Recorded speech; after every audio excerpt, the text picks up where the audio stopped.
Constructivism versus Direct Instruction by Sue Allen Davis-Bowman. Constructivism is a learning theory simply about how students learn. Students must construct their own understanding and knowledge of the world by experiencing things and reflecting on those experiences. Teachers encourage students to assess the effectiveness of the lesson and how it is helping them gain understanding. This promotes students to retain learning skills that help them learn a concept. The result will be tools for continued learning, how to keep learning, how do I learn better, what helps me master a skill. Direct instruction is an educational theory that teaches by using explicit guided instructions. Structure class times to reach a clearly defined set of objectives as efficiently as possible. Well-defined body of information and skills that all students must master. The basic components of constructivism: ask questions, explore, and assess what we know. Students questioning themselves and strategies creates expert learners.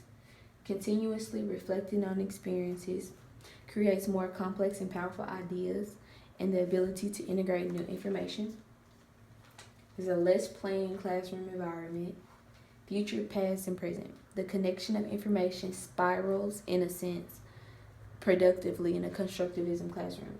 The teacher's main role becomes to encourage this learning and reflection process. The basic components of direct instruction: state learning objectives. Clearly tell students what they will be learning and what is expected of them for the day's lesson. Review prerequisites. The teacher will then go over any skills or concepts students will need to understand for the day's lesson. Present new material, the presentation of new skills and new information. Conduct learning probes. Ask questions to students to assess their level of understanding. Provide independent practice, is just practicing the new skill. Assess performance and provide feedback, assessment or review of independent practices. And then we will assign homework and provide distributed practice and review. Some of the similarities: constructivism influences future ability to integrate new information. The new information acquired will continuously build off of itself. Direct instruction also builds off of previous information, such as constructivism. Direct instruction builds off of previous lessons. They both rely on student reflections to assess the level of understanding. Everyone is getting the concept. Some of the differences: constructivism allows for variation from the lesson. Some of the activities are field-related experiences, case studies, journal writing, and project-based assignments. The teacher's main role becomes to encourage the students during the lesson. There's a less structured lesson and allows students to discuss possible answers during the lesson. The teacher doesn't tell the students the answer right off, but allows them to discuss and communicate possible answers, and is student-directed. Direct instruction has little to no room for variation. You strictly go by the structured lesson plan.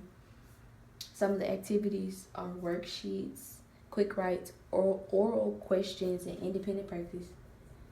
The teacher does most of the talking during the lecture. Structured class times. Teacher transmits information directly to the students, not so much as student discussion as with constructivism, and is teacher directed. Summary: constructivism, the emphasis of student responsibility for their own learning, facilitation of this method of learning from teachers, as well as giving students the chance to apply ideas themselves, describes the constructivist learning theory. Direct instruction, the emphasis of explicit guided instructions, a clearly defined lesson, and lectures that result in every student mastering the skill, describes direct instruction theory.